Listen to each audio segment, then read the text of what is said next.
आज की वीडियो में मेटा एड सीरीज़ को अपनी कंटिन्यू करेंगे। अगर आप एंट्री लेवल डिजिटल मार्केटर हैं या सोशल मीडिया मार्केटर हैं और फर्दर आप अपनी Meta ads targeting skill set को फर्दर लेज़र चार्ज करना चाहते हैं, अपनी स्किल सेट को बूस्ट देना चाहते हैं, तो फेसबुक के ऊपर किस तरीके से आपने बजट्स असाइन करने हैं CBO और ABO लेवल के ऊपर, इस हवाले से आज की वीडियो में हम सीखेंगे। CBO और ABO क्या है, सबसे पहले ये समझ लेते हैं। CBO होता है कैंपेन बजट ऑप्टिमाइजेशन, ये इसकी फुल फॉर्म है, और ABO होता है एड सेट बजट ऑप्टिमाइजेशन। दोनों की फुल फॉर्म समझ में तो आ गई, लेकिन हम ये दोनों को इस्तेमाल किस तरीके से कर रहे होते हैं, इसके ऊपर जल्दी से डिस्कस कर लेते हैं। देखें, जब भी आप फेसबुक ऐड कोई भी क्रिएट कर रहे हैं तो फेसबुक आपको दो ऑप्शंस देगा कि दो लेवल्स के ऊपर आप बजट असाइन कर सकते हैं अपनी कैंपेन को, कि जो खर्चा आप करने वाले हैं अपनी ऐड कैंपेन के ऊपर वो कहाँ पे आप असाइन करना चाहते हैं। इधर आप कैंपेन लेवल पे ही बता देना चाहते हैं कि मैं ट्रैफिक की ऐड कैंपेन चला रहा हूँ और फर्दर मुझे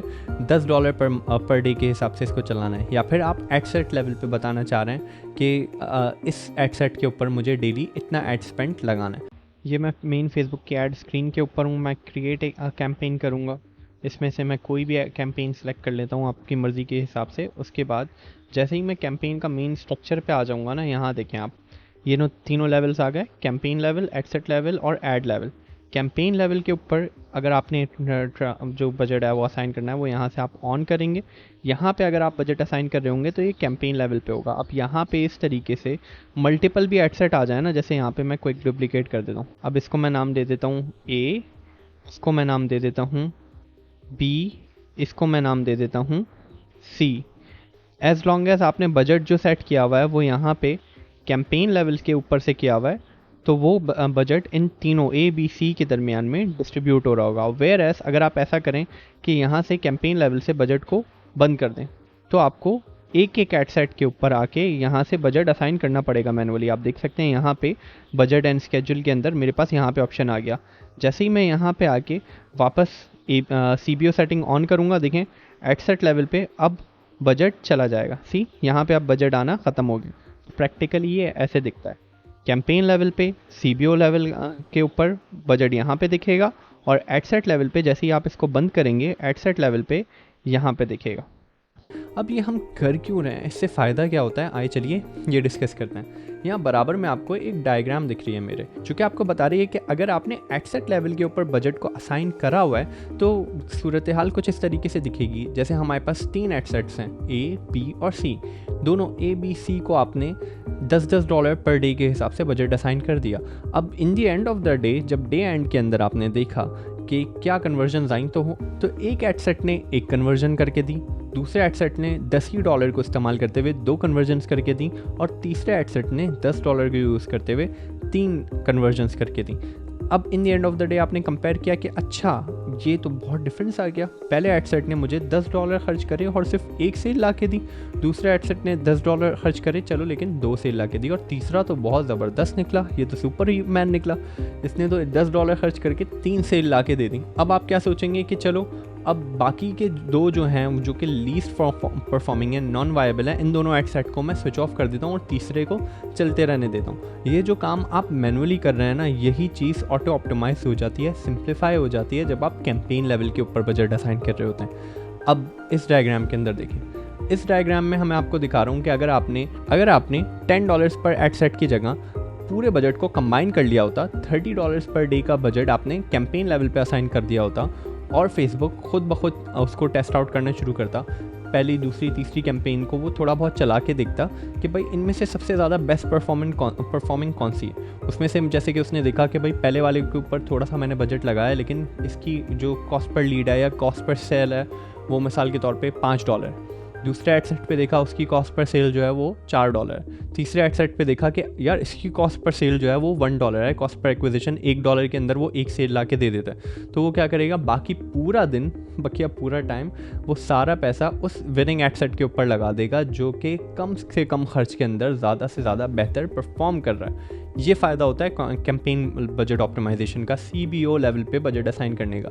लेकिन अगर ऐसा ही है तो भाई तमाम डिजिटल मार्केटर्स सिर्फ CBO ही यूज़ करते हैं, एड सेट लेवल पे बजट असाइन करने की ज़रूरत आखिर क्या पड़ रही है? तो देखिए बहुत सारे डिफरेंट सिनेरियोज होते हैं। जब आप मुख्तलिफ प्रोजेक्ट्स को अपनी बेल्ट के अंदर लेंगे तो आपको समझ में आएगा कि हो सकता है कुछ सिनेरियोज़ के अंदर मैं एक प्रोडक्ट को लॉन्च कर रहा हूँ जिसके अंदर मैं 3 मुख्तलिफ एड सेट बना रहा हूँ। एक एड सेट मैं ऐसा बना रहा हूँ जिसके अंदर पूरी ब्रॉड टारगेटिंग है, कोई टारगेटिंग मैंने पैरामीटर सेट ही नहीं किया है, ओपन छोड़ दिया उस पूरे एड सेट को, उसको मैंने चलाया। दूसरा एड सेट मेरा ऐसा है जिसके अंदर सिर्फ इंटरेस्ट बेस्ड टारगेटिंग है, इंटरेस्ट बेसिस के ऊपर मैं लीड जनरेट कर रहा हूँ। और तीसरा एड सेट मेरा ऐसा है जो कि मेरे लुक अलाइक ऑडियंसेस पे बेस्ड है, यानी जो लोग मेरी वेबसाइट पे ऑलरेडी आ चुके हैं उनके ट्रैफिक की बेसिस पे उन जैसे लोगों को ये ऐड दिखा रहा हूँ मैं। अब in the end of the day हो सकता है जो कि मेरी क्वालिटी लीड हो ना वो ज़्यादा महंगी पड़ रही हो। क्वालिटी लीड मेरी लुक अलाइक ऑडियंस से आ रही है या फिर दूसरी कस्टम ऑडियंसेस से आ रही है या इंटरेस्ट बेस्ड टारगेटिंग से आ रही है, और ब्रॉड टारगेटिंग से लीड तो मुझे सस्ती पड़ रही है, लेकिन मुझे सस्ती या महंगी नहीं देखना है, मुझे ये देखना है मोस्ट क्वालिटी लीड कौन सी है। क्योंकि in the end of the day मुझे क्या चाहिए, मुझे सेल चाहिए या डील क्लोज चाहिए।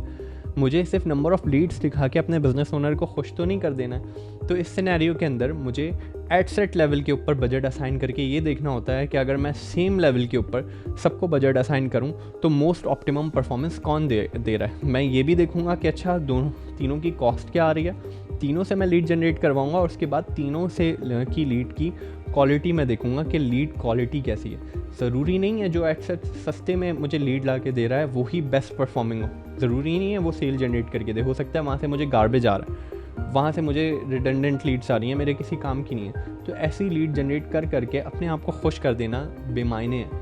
इसीलिए एड सेट लेवल के ऊपर मोर कंट्रोल आपको दिया जाता है। जब एड सेट लेवल के ऊपर आप टारगेटिंग करेंगे बेसिकली आपका कंट्रोल ज़्यादा आ जाता है एड सेट लेवल की सेटिंग्स के ऊपर। और CBO पे आप मोस्टली इसलिए छोड़ देते हैं जब आप चाहते हैं कि भाई फेसबुक ऑटो ऑप्टिमाइज़ कर ले, मुझे इतनी ज़्यादा एडिट्स करने की ज़रूरत नहीं है। उसके अलावा टेस्टिंग के दौरान कभी कभार ऐसा भी हो जाता है कि मुझे 2 एड सेट्स की परफॉर्मेंस को आपस में कंपेयर करना है, लेकिन आज जब मैंने ऐड चलाया तो फेसबुक ने खुद ही अपनी तरफ से फैसला कर लिया कि जो पहला एड सेट है ना वो बहुत अच्छा परफॉर्म कर रहा है, और पूरे दिन सारा बजट एड सेट नंबर 1 पे लगा दिया। एड सेट नंबर 2 को रन होने का, वार्म अप होने का चांस ही नहीं दिया। इस सिनेरियो के अंदर भी मुझे तो गुस्सा आएगा ना कि यार फेसबुक दोनों को दूसरे को भाई तू थोड़ा चलने तो देता, थोड़ा सा डेटा तो कलेक्ट होने देता। लेकिन आज फेसबुक ने देखा क्या कि भाई क्योंकि एड सेट B जो है वो शुरू में थोड़ा सा महंगा चल रहा है, आज पूरे दिन वो चलेगा ही नहीं। इस किस्म के मसले मसाइल आते हैं। That's the difference. जब आपको पता है कि भाई फेसबुक लेवल के ऊपर आप ऑटो ऑप्टिमाइज कैंपेन चला दें कोई मसला नहीं है, ज़्यादातर आप CBO लेवल पे ही कैंपेन का बजट असाइन कर रहे होंगे। लेकिन जब आपको मैनुअल टेस्टिंग करनी होगी, ख़ुद से टेस्ट रिजल्ट्स को चेक करना होगा, उस सूरत हाल में आप ABO को प्रेफर करेंगे। तो उम्मीद करता हूँ दोनों के दरमियान में डिफरेंस समझ में आ गया होगा और आप इसको अपनी केस स्टडीज़ के अंदर इम्प्लीमेंट करने की ज़रूर कोशिश करेंगे। इससे रिलेटेड आपके अगर कोई सवाल है, कोई चीज़ आप और फर्दर डिटेल में समझना चाहते हैं रिगार्डिंग फेसबुक एड्स, तो नीचे कमेंट्स में ज़रूर बताएं ताकि इससे रिलेटेड आपके लिए और वीडियोस लाई जा सकें। अपना बहुत ख्याल रखिए, शुक्रिया।